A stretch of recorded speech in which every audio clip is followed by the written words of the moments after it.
تو تھوڑی سی ذرا سی تفصیل سے شعر و شاعری کے بارے میں ہم مزید بات کرتے ہیں. اب دیکھیے کہ شعر کہنا بھی ہر شخص کے بس کی بات نہیں ہوتی. شعر و شاعری چونکہ انسانی زندگی کا ایک حصہ ہے، ہر معاشرے کو، ہر عمر اور ہر قسم کے لوگوں کو کسی نہ کسی موقع پر اس سے کچھ نہ کچھ واسطہ ضرور پیش آتا ہے. میرا نہیں خیال کہ کوئی بھی شخص آپ میں سے ایسا ہو کہ جس نے کبھی کوئی شعر پڑھا نہ ہو یا سنا نہ ہو، یا اسے کسی نہ کسی طور پر، کسی نہ کسی موقع پر کسی بھی قسم کے شعر سے کوئی واسطہ یا تعلق نہ رہا ہو. شعر و شاعری کا ہماری زندگی سے ایک خاطر خواہ تعلق ہے. اس لیے اس کے بارے میں اسلام کیا کہتا ہے ہمیں صحیح طور پر علم ہونا چاہیے، اور اس بارے میں ہمارا نظریہ بہت واضح ہونا چاہیے. نہ تو ہم ایک ایکسٹریم پر ہوں کہ شعر و شاعری کو بالکل ہی غلط قرار دیں، اور نہ دوسری ایکسٹریم پر ہوں کہ شعر و شاعری میں ہی ہمارے دن رات گزرے. تو ان دو راستوں کے بیچ میں کون سا راستہ ہے جس پر ہمیں چلنا ہے، یہ شعر و شاعری کے بارے میں کیسا موقف اختیار کرنا ہے. تو اس کے لیے جب ہم دیکھتے ہیں مختلف اسکالرس کو کہ وہ کیا کہتے ہیں، تو حافظ ابن حجر، ان کی کتاب ہے فتح الباری، اس میں آپ صلی اللہ علیہ وسلم اور صحابہ کرام کا جو شعر و شاعری میں طریقہ کار تھا اس کی وہ کچھ مثالیں دیتے ہیں. مثلا عمر بن الشرید اپنے باپ سے روایت کرتے ہیں کہ آپ صلی اللہ علیہ وسلم نے مجھ سے امیہ بن ابی السلط کے 100 قافیہ اشعار سنے. یعنی آپ صلی اللہ علیہ وسلم نے ایک خاص شخص کے 100 شعر سنے ایک صحابی سے. کیوں؟ اس لیے کہ اس کی شاعری میں کوئی ایسی غلط بات نہ تھی. اور امیہ بن ابی السلط کا کلام سن کر آپ نے کہا تھا آمن شعرہ وکفر قلبہ، اس کے شعر ایمان لائے اور اس کا دل کافر ہے. یعنی وہ خود تو مومن نہیں، لیکن اس کی شاعری بہت عمدہ ہے، اس میں ایمان کی باتیں موجود ہیں. اور یہ صحابی جب شعر سنا رہے تھے تو کس طرح آپ نے 100 سنے، وہ سناتے تھے تو آپ اس سے مزید سنانے کا مطالبہ کرتے تھے. اچھا اور سناؤ، اور سناؤ، اور سناؤ. اور اس طرح سناتے سناتے انہوں نے تقریباً 100 شعر سنائے. یعنی آپ صلی اللہ علیہ وسلم نے خود تو کبھی شعر نہیں کہے، لیکن سننا پسند کیا.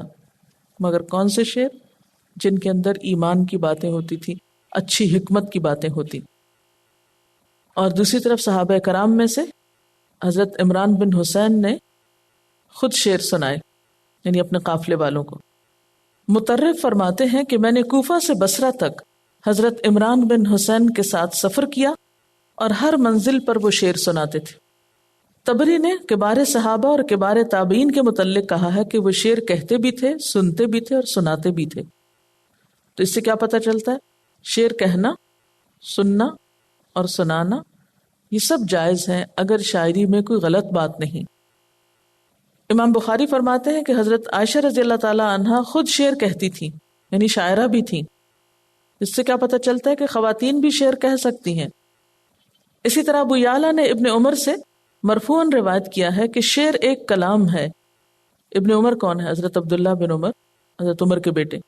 وہ کہتے ہیں کہ شعر ایک کلام ہے، اگر اس کا مضمون اچھا اور مفید ہے تو شعر اچھا ہے، مضمون برا یا گناہ کا ہے تو شعر برا ہے. یعنی شعر بذات خود تو کوئی چیز نہیں، اس کے اندر پایا جانے والا مضمون ہی دراصل اس کی قدر و قیمت کو متعین کرتا ہے. وہ اچھا ہے تو شعر اچھا، وہ اچھا نہیں تو شعر بھی اچھا نہیں. اب یہاں پر آپ دیکھیے کہ اچھی شاعری کے لیے جو شرائط لگائی گئی ہیں اس میں ایمان اور عمل صالح کے ساتھ ایک تیسری شرط کیا ہے؟ اللہ کا ذکر کثرت سے کرنے والا. ذکر اللہ کثیرن، یعنی ایک شاعر کثرت سے اللہ کا ذکر کرنے والا ہو. کیوں؟ اس لیے کہ اگر اس کی زبان پر اللہ کا ذکر کثرت سے ہے تو اس کا اثر کیا ہوگا؟ اس کی شاعری میں لازمی طور پر ہوگا. آپ جو کچھ بولتے ہیں، جو کچھ سوچتے ہیں، وہی آپ کے کلام میں آتا ہے. اور پھر یہ کہ انسان شعر و شاعری میں ایسا منہمک اور مصروف نہ ہو کہ اللہ کا ذکر اور عبادت چھٹ جائے. کون سی شاعری ناپسندیدہ ہے؟ جس میں گناہ کی باتیں ہوں. اسی لیے امام بخاری نے اپنی کتاب میں ایک باب باندھا ہے، اور اس باب میں حضرت ابو ہریرہ کی یہ روایت نقل کی ہے لِأَن يَمْتَلِئَ جَوْفُ رَجُلٍ قَيْحًا، کوئی آدمی پیپ سے اپنا پیٹ بھر لے، یہ اس سے بہتر ہے کہ اشعار سے پیٹ بھرے. اور امام بخاری فرماتے ہیں کہ میرے نزدیک اس کے معنی یہ ہیں کہ شعر جب ذکر اللہ اور قرآن اور علم کے اشتغال پہ غالب آ جائے، یعنی شعر و شاعری اگر اللہ کے ذکر پہ غالب آ جائے، قرآن پڑھنے پڑھانے پہ غالب آ جائے، علم کے سیکھنے سکھانے پہ غالب آ جائے، یعنی انسان اپنے اصل فرائض کو بھول جائے، تو پھر ایسی شاعری درست نہیں۔ ایسی شاعری اس زمرے میں آتی ہے کہ انسان اپنے پیٹ کو پیپ سے بھر لے، وہ زیادہ بہتر ہے بنسبت اس کے کہ وہ ایسی شاعری کرے یا ایسی شاعری سنے یا ایسے شعر یاد کرے۔ اور اس میں ہم دیکھتے ہیں کہ حضرت عمر بن خطاب رضی اللہ تعالیٰ عنہ نے اپنے گورنر عدی بن نزلہ کو ان کے عہدے سے اس لیے برخاست کر دیا کہ وہ فحش اشعار کہتے تھے۔ حضرت عمر بن عبدالعزیز نے عمرو بن ربیعہ اور ابو الاحوص کو اسی جرم میں جلا وطن کرنے کا حکم دیا۔ عمرو بن ربیعہ نے توبہ کر لی جو اس سے قبول کر لی گئی۔ یعنی جب خلفائے راشدین کا زمانہ تھا تو لوگوں کو بری شاعری کرنے پر سخت سزائیں بھی دی گئیں، گورنری سے معزول کیا گیا، ملک سے باہر نکال دیا گیا۔ کیوں؟ اس لیے کہ جیسا کہ آپ صلی اللہ علیہ وسلم نے فرمایا ہے کہ وَإِنَّ مِنَ الْبَيَانِ لَسِحْرٌ، کہ بعض کلام جو ہیں وہ جادو کا سا اثر رکھتے ہیں۔ یعنی شعر میں بعض اوقات ایسی بات آ جاتی ہے جو انتہائی غلط ہے، لیکن انداز اس کے کہنے کا ایسا ہے کہ جو دلوں کے پار اتر جاتی۔ تو اس سے کیا ہوگا کہ جو بات دل کے پار اتری، اس سے انسان کی سوچ، اس سے انسان کے خیالات، اس سے انسان کا کردار، ہر چیز بدل کر رہ جائے گی۔ تو گویا شعر و شاعری کسی قوم کے مزاج کا تعین کرتی ہے۔ یعنی شعر و شاعری کا تعلق کس سے ہے؟ کسی قوم کی تھنکنگ سے ہے۔ تو اگر غلط قسم کی شاعری ہوگی تو اس سے غلط قسم کی سوچ کو رواج ہوگا۔ جب سوچ غلط ہو جائے گی تو عمل بھی غلط ہو جائے گا۔ اچھا، یہاں ایک خاص بات جو کہی گئی کہ شعراء کے پیروکار جو ہیں وہ گمراہ لوگ ہوتے ہیں۔ اب اس میں شاعر کا قصور کیا ہے؟ کوئی ہے بھی یا نہیں؟ اب کسی کے پیچھے اگر کوئی گمراہ شخص پڑ جائے یا لگ جائے تو اس میں اس شخص کا کیا قصور؟ بات یہ ہے کہ کوئی شخص کس چیز کے پیچھے جاتا ہے جو اس کو پسند ہوتی، تو ایک گمراہ شخص کو کیا پسند ہوگا؟ گمراہی پسند ہوگی۔ اس کا مطلب ہے کہ اس سے شعراء کا اپنا کردار بھی سامنے آتا ہے۔ جسے انسان اپنے دوستوں سے پہچانا جاتا ہے، اسی طرح ایک شاعر اپنے فالوورز سے پہچانا جاتا ہے۔ اور عموماً شعراء کے فالوورز بیکار اور نکمے قسم کے لوگ ہوتے ہیں جنہیں عمل سے کوئی واسطہ نہیں ہوتا، وہ محض خیالی دنیا میں رہنا پسند کرتے ہیں۔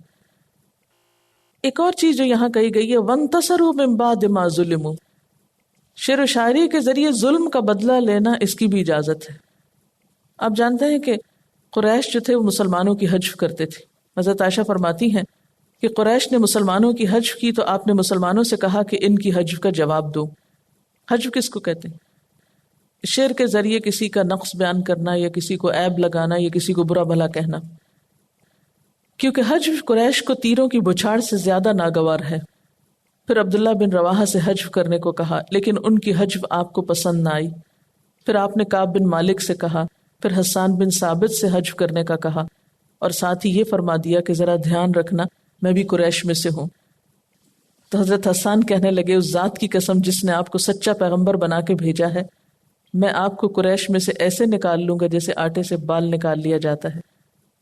حضرت عائشہ رضی اللہ تعالیٰ عنہ فرماتی ہیں کہ آپ نے حضرت حسان کے حق میں دعا فرمائی، اللہم ایدہ بروح القدس، کہ اے اللہ اسے روح القدس کے ساتھ مدد دے، یعنی ان کی تائید ہو ان کو، یا وہ ان کے ساتھ ہوں جب یہ ظلم کا بدلہ لے رہے ہوں شعر و شاعری کے ذریعے۔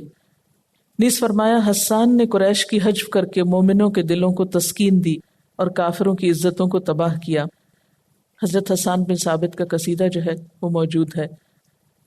وہ کہتے ہیں وَأَحْسَنُ مِنْكَ لَمْ تَرَ قَطُّ عَيْنِي وَأَجْمَلُ مِنْكَ لَمْ تَلِدِ النِّسَاء، آپ سے زیادہ خوبصورت میری آنکھ نے کبھی دیکھا ہی نہیں، اور آپ سے زیادہ حسین کسی ماں نے کبھی جنم ہی نہیں دیا۔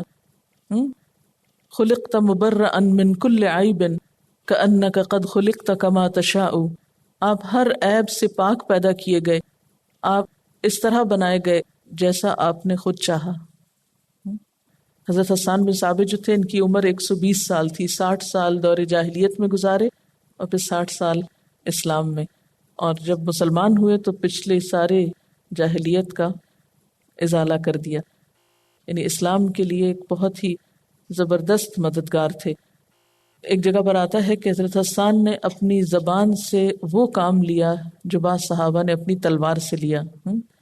اور آپ صلی اللہ علیہ وسلم نے ایک جگہ پر آپ ہی کے بارے میں فرمایا احجہم فوالذی نفسی بیدہ لہو اشد علیہم من النبل، ان کی حجب کرو کیونکہ اس خدا کی قسم جس کے قبضے میں میری جان ہے، تمہارا شیر ان کے حق میں تیر سے زیادہ تیز ہے.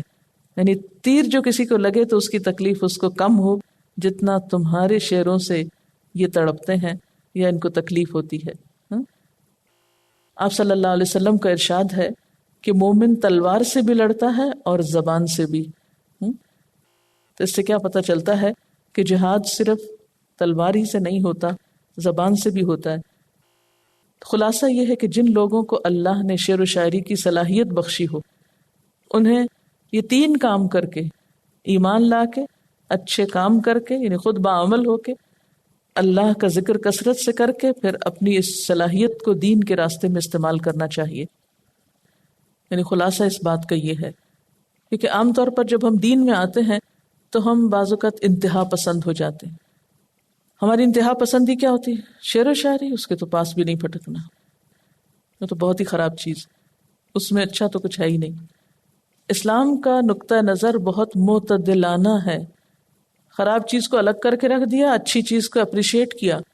اگر آپ صلی اللہ علیہ وسلم 100 شعر سن سکتے ہیں، حالانکہ آپ اللہ کے رسول ہیں، کلام اللہ آپ پر اترتا ہے، تو اس سے کیا پتہ چلتا ہے کہ اسلام اچھی چیزوں کی حوصلہ افزائی کرتا ہے. وہ انسان کی صلاحیتوں کو مارتا نہیں ہے. کہ کسی کے اندر اگر فنون لطیفہ کی کوئی حص ہے، کسی کو کسی آرٹ یا کسی شعر و شاعری سے کوئی واسطہ ہے، تو اسلام اس کو یہ سکھائے کہ بس تم تو انتہائی خراب شخص ہو اور یہ سب چھوڑ دو. یہ نہیں کہا گیا، بلکہ اس کو چینلائز کیا گیا ہے کہ تم اپنی ان صلاحیتوں کو اسلام کے راستے میں استعمال کرو. اور پھر آپ دیکھیں کہ آپ صلی اللہ علیہ وسلم کی چوائس کتنی زبردست تھی. پہلے ایک شاعر کو کہا، اس کا کلام نہیں آپ کو پسند ہے، پھر دوسرے کو کہا، وہ نہیں پسند ہے، پھر تیسرے کو کہا، اور پھر ان کو دعا بھی دی، اور پھر ان کو اکسایا بھی، اور ان کے لیے دعا ایسی زبردست کی، اور پھر جو شعر انہوں نے کہے وہ تلوار سے بڑھ کر کام کیے. آج ہم مسلمانوں کے پاس دین کی یہ سمجھ نہیں رہی. ہم جب دین کی طرف آتے ہیں تو اپنی ساری صلاحیتوں کو زنگ لگا دیتے ہیں. جب تک، یاد رکھیے، جب تک ہم دین کے لیے جو اللہ نے صلاحیتیں ہمیں دی ہیں وہ ساری استعمال نہیں کریں گے، اس وقت تک دین کو ترقی نہیں ہو سکتی. اور شیطان ہمیں نیکی سے باز رکھنے کے لیے طرح طرح کے وسوسے دلاتا ہے.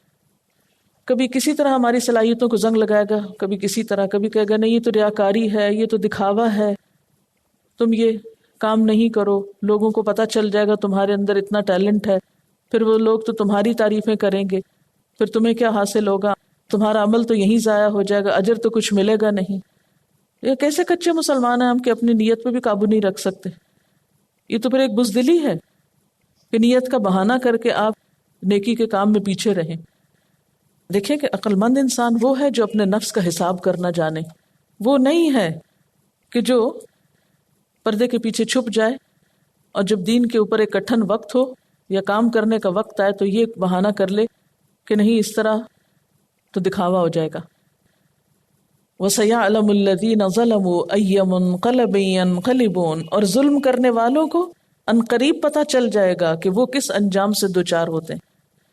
یعنی قریش مکہ آپ صلی اللہ علیہ وسلم پر اور آپ کے ساتھیوں پر ظلم کرتے تھے، فرمایا کہ ان کو جلد پتہ چل جائے گا کہ اب ان کا انجام کیا ہونے والا ہے. آپ صلی اللہ علیہ وسلم نے فرمایا ظلم سے بچو، اس لیے کہ ظلم قیامت والے دن اندھیروں کا باعث ہوگا. الظلم ظلمات یوم القیامہ.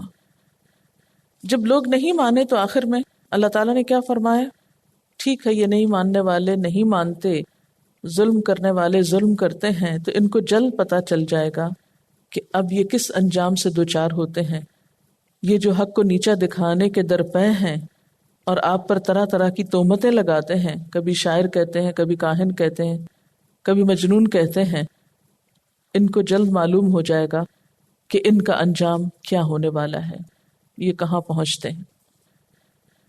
کیا سمجھ میں آیا؟ شعر و شاعری کے بارے میں کیا نقطہ نظر سمجھ میں آیا؟ سب شعر و شاعری ختم، سب آرٹ ختم، سب فنون لطیفہ ختم. پھر کون سی بات ہے جو قرآن میں نہیں ہے؟ مجھے تو حیرت ہوتی ہے کہ ہر روز ایک نیا مضمون ہوتا ہے جو ہماری عام روزمرہ زندگی سے متعلق ہوتا ہے. صرف مشکل یہ ہے کہ ہم اس کو اس اینگل سے دیکھتے نہیں ہیں. ہم لفظی ترجمہ پڑھ کے صرف چند ایک تفسیر کر کے پھر آگے گزر جاتے ہیں، ڈے ٹو ڈے لائف سے ریلیٹ ہی نہیں کرتے. قرآن آپ کو ایک میزان دے دیتا ہے نا، آپ اس کو لے کے کہیں بھی چلے جائیں. جو آپ کی ضرورت کی چیز ہے اس کو آپ لے لیں، اور جو آپ سمجھتے بیکار ہے اسے چھوڑ دیں. طریقہ تو یہی ہونا چاہیے. اللہ نے اصل میں انسان کو جو عقل دی وہ اسی وجہ سے دی ہے نا، ورنہ یہ کیسے ممکن ہے کہ ہر جگہ بنی بنائی کھیر آپ کو مل جائے اور آپ اسے اٹھا لیں. ہر چیز میں آپ کو سفٹنگ کرنی پڑے گی، ہر چیز میں دیکھنا پڑے گا کہ کہاں صحیح اور کہاں نہیں ہے. آنکھیں بند کر کے اندھا دھند کسی کی پیروی کرنا تو ویسے ہی درست نہیں ہے. کیا نعت خوانی کر سکتے ہیں؟ نعت خوانی بہت اچھی ہے، کر سکتے ہیں، بس صرف یہ کہ اس میں شرک نہ ہو. ٹھیک ہے نا، کہ آپ صلی اللہ علیہ وسلم کا مقام اللہ تعالیٰ کے برابر نہ ہو. حضرت حسان نے دراصل نعت خوانی ہی تو کی تھی. پورا قصیدہ ہے حضرت حسان بن ثابت رضی اللہ تعالیٰ عنہ کا حضور صلی اللہ علیہ وسلم کی شان میں. اسی طرح اور شعراء کے بھی شعر ہیں آپ کی شان میں. تو شعر تو پھر شعر ہوتا ہے، اس کے اپنے کچھ تقاضے بھی ہوتے ہیں، اور جو بات ایک شعر میں کہی جا سکتی ہے وہ پوری ایک لمبی کہانی میں نہیں بتائی جا سکتی. اصل میں اسلام چاہتا یہی ہے کہ یہ جو لاسٹ لوگ ہیں یہ 3 کام کر کے سیدھے رستے پہ آ جائیں اور اپنے آپ کو ضائع کرنے سے بچیں، کیونکہ ان کے پیچھے پھر ایک مخلوق ہے، کیونکہ یہ پھر رہنما بن جاتے ہیں نا. آج کل آپ دیکھیں کہ گانے جتنے شوق سے سنے جاتے ہیں، کیا کوئی بھی دوسری چیز اتنے شوق سے سنی جاتی ہے؟ اور پھر صرف گانا سنا اور سنایا ہی تو نہیں جاتا، اس کے ساتھ جو ایکشنز ہوتے ہیں اور ریفلیکشنز اور ری ایکشنز، وہ سب آپ دیکھتے ہی رہتے ہیں. اور آپ دیکھیں کہ کسی کو بھی آپ سنیں، کسی سے بھی پوچھیں اس کی کمزوری کیا ہے، میوزک سننا. تو اس سے کیا پتہ چلتا ہے کہ جو چیز سب سے زیادہ ہماری زندگی میں اثر انداز ہوتی ہے اس کی اصلاح کی طرف ہم نے کبھی سوچا ہی نہیں، اس کی طرف کبھی غور ہی نہیں کیا. اصل میں ہم محنت نہیں